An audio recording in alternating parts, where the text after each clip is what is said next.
안녕하세요. 정화환입니다. 이 시간에는 삼국유사 기편 신라시조 효고세 부분과 관련해서 우리 한국 역사의 태백산맥이라고 할 수 있는 신라 천년의 역사 문화를 배태시킨 그런 신라 문화 역사의 어머니라고 할 수 있는 젖줄이라고 할 수 있는 형산강의 수계에 대해서 말씀을 나누고자 합니다.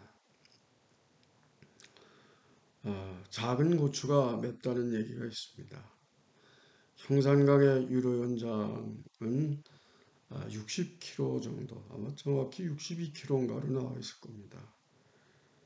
그게 말하자면 지금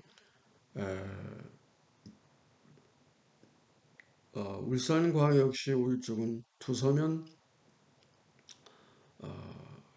백운산 골짜기에서 발원을 해서 이게 이제 북으로 흐르기 시작을 합니다.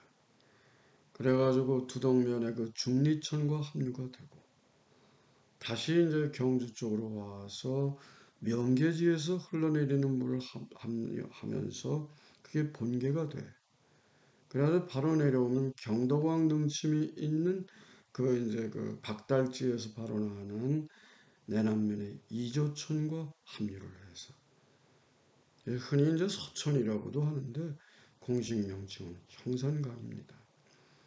이 형산강이 흘러내려가지고 그 다음에 이제 석굴암과 그 불국사가 자리한 그 토암산에서 내려오는 그 물과 이게 이제 남천이라고도 하고 또는 모기문자 문천이라고도 하고 모래사자 같을 등자 저희자 사등이천이라고도 하는데 이 남천이 이제 합류를 하고 그러고 이제 말하자면 그 얼음해서 그 남천과 합류하는 그 지점 바로 직전에 그 경주시 서면 심곡지에서 발원을 하고 단석산 일명 월생산이라고 하는 그 산에서 발원하는 그래서 이제 합류를 해가지고 큰 대자 내천자가 돼서 대천이 돼서 합류를 합니다. 이 대천은 건천이라고도 해요. 하늘 건자 말을 건자 내천자를 써서 또 아마도 이게 신라 적어도 중기 이전에는 중엽 이전에는 오늘날과 같이 크, 트, 프와 같은 이런 유기음이 쓰이질 않았습니다. 그러니까 크다가 그다로 쓰인 거죠. 큰 데가 근대죠. 근이 건으로 된 거예요. 우리 경상도문에서는 어와 의가 잘 넘나들지 않습니까? 예를 들면 우리가 이제 코라고 그러잖아요. 이게 중세로 고거든요. 지금도 뭐 고삐라든가 고뿔이라든가 고가 있잖아요. 지금도 칼치라고 그러지만 그게 갈치였거든요. 갈이 뒤에 칼이 됐습니다. 네. 이런 식으로 이게 그러니까 그 대천이 흘러내려오는데 거기에 이제 불교를 처음으로 이제 공식 인정을 했던 법홍왕 등이 있고 또 나그네 시인으로 알려져 있는 박몽월 선생의 생가가 있습니다.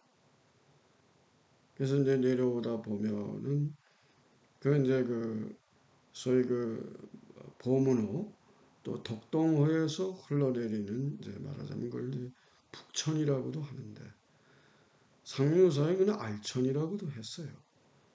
또 어느 기록에는 동력동자 동천이라고도 했습니다. 왜 그러냐?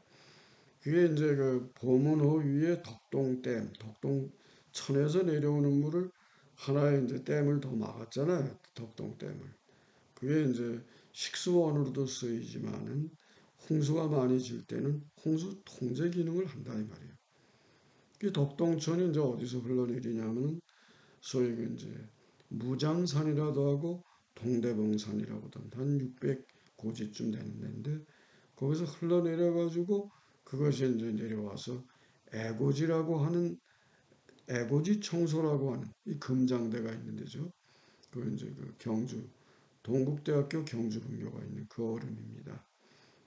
그 이제 거기서 만나는데 이 청소라고 하는 큰 웅덩이죠.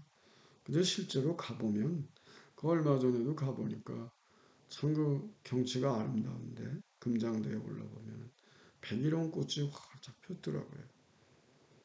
근데 그 아래는 새들은 좀 날아와 있지만은 실제로 그게 별로 웅덩이가 없어요. 그 이제 다 토사가 와서 메꾼 거죠. 그래서 준설을 해야 되겠더라고요. 그게 이제 애고지 청소인데 그게 바로 그 건너가 이제 성건동이라고 김동리 선생이 이제 사시던 집도 있고 또 거기에 이제 말하자면 삼랑사절이 있었던 데 아닙니까? 예? 그래가지고 이제 거기서 김동리 선생이 말하자면 그 대표적인 새을자, 불화자, 을화 또 이제 무녀도 그런 걸 이제 썼다고 하죠. 지금 고려인 마을이 있습니다. 조금 더 내려가면은 이제 신당리라고 그 이제 조금 소리지 저수지에서 내리는 물을 또 합류해요. 그래가지고 이제 조금 더 내려가면은 이제 그 소연천이라고 말하자면 이제 그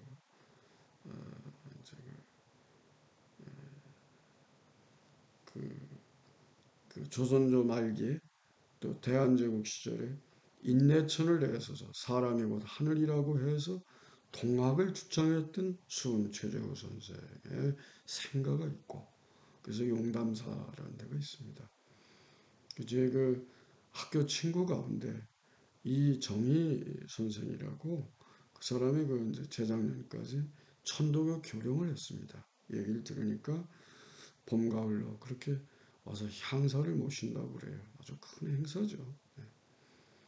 더 내려가면 이제 그게 이제 안강이 됩니다. 그 안강에는 옛날부터 큰 넓은 평야가 있어서 칠평천이라고 하는 이제 냇물이 이제 흘러내려와서 형상강에 합류를 하는 거죠. 이 칠평천은 그 한 700고지쯤 되는 이제 도덕산과 자옥산 그쪽에서 아마 옥산천이 내려와서 옥산서원 말하자면 아, 그, 그 삼국사기를 둔 이제 그 동락 땅이 있는데 아닙니까? 이제 그 그런 이제 곳이 있고 또 이제 이쪽에 이제 남쪽으로 오면은 이제 칠평천의 남쪽이죠. 이제 부도 탑이 있는데 그게 이제 원광법사의 부도탑이 있는 금곡사지가 있습니다. 그래가지고 다시 이제 내려가다 보면 이제 아까 옥선서는 이현적 선생이죠. 회제. 그래 이제 조선 유학의 아주 큰 대들보 아닙니까? 그래가지고 이제 그 기계 쪽에서는 기계천이 이제 내려와요. 그 기계천하고 형산강이 만나는 그 얼음에 세계 문화유산이 된 양동 마을이 있는 것이죠. 네. 그래가지고 이제 조금 내려가다 보면 경주시 강동면과 이제 포항시 경계 지점에 형산이 있고 강 건너에 제산, 형제산이 있습니다. 그래가지고 이제 그게 이제 포항으로 내려가서 오늘날 한국 제철을 넘어서 세계적인 제철 산업에 아주 참 각광받는 그러한 어떤 도시로서 제철 도시로서의 그런 면모를 갖춘 형산강이 낳은 정말로 역사와 산업의 기지로서 참 중요한 우리 한국의 큰 아주 하나의 자원에 값하는 그런 의미를 갖고 있는 것이죠. 그러면 제가 말씀드리는 건 간단히 이제 좀 지도를 보고 말씀을 드리겠습니다.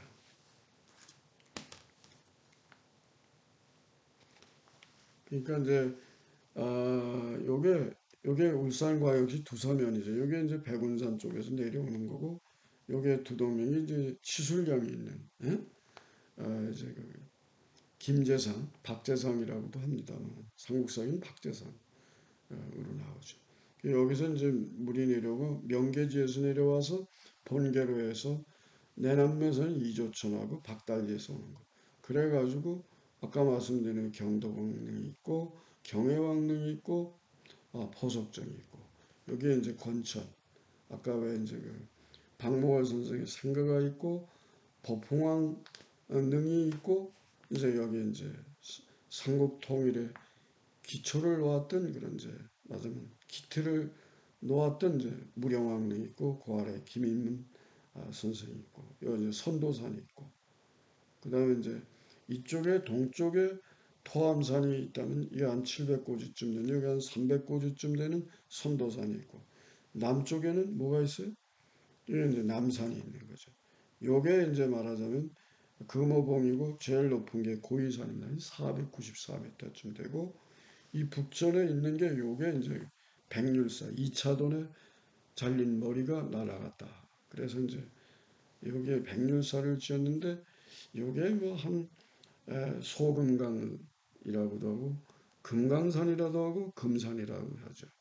금산 가리촌 그 명활산에 나온 이정선 최배설 설씨의 조상이 처음에 이제 여기서 내려왔다 이제 그런 얘기죠. 그래가지고 이제 우리 내려가다 보면 이제 요게 이제 조금 전에 말씀드린 수은 최재우 선생의 생가가 있는 소연천으로 내려오고 그래서 이게 당리천이 내려오고 다시 내려가다 보면은 안강은 이제 칠평천이잖아요. 이게 옥산천이고 이게 이제 말하면 금국사지의 원강 법사의 이제 최초의 견당 유학성 아닙니까? 그래가지고 이렇게 이 물이 합쳐져서 내려와가지고 하고 그 다음에 이제 기계천이 내려와서 이게 양동마을이에요.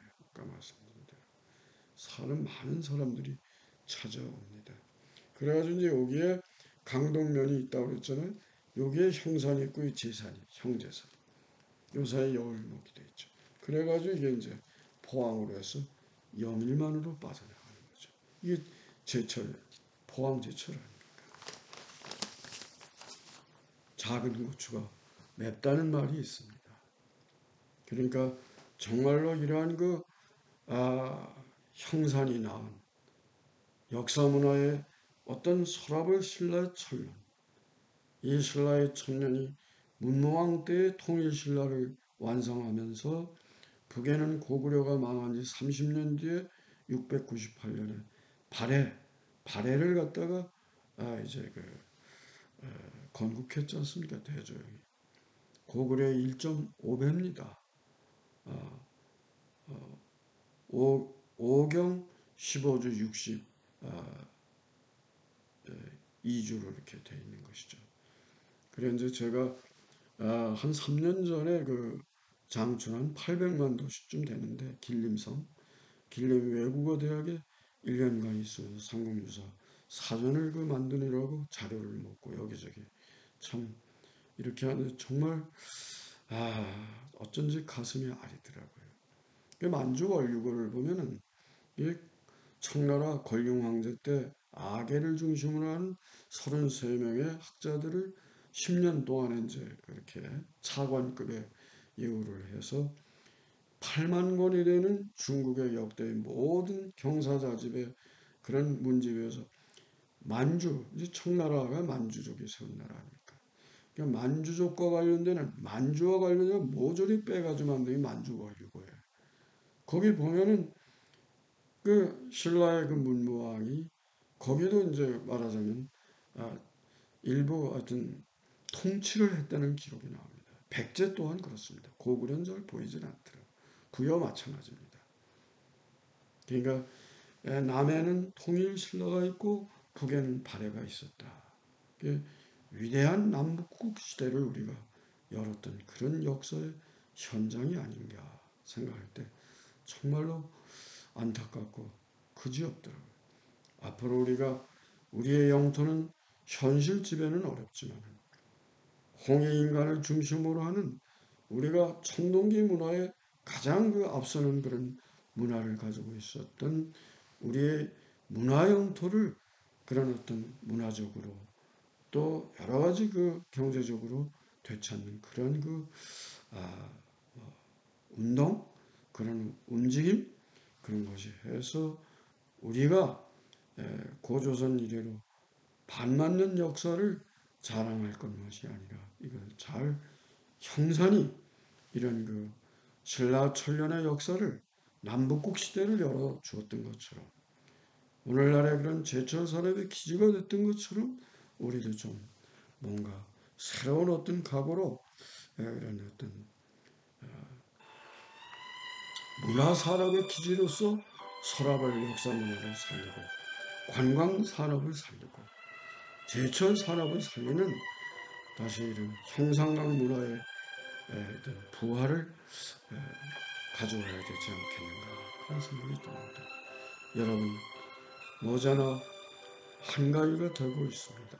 어려운 때지만 건강하고 행복하세요.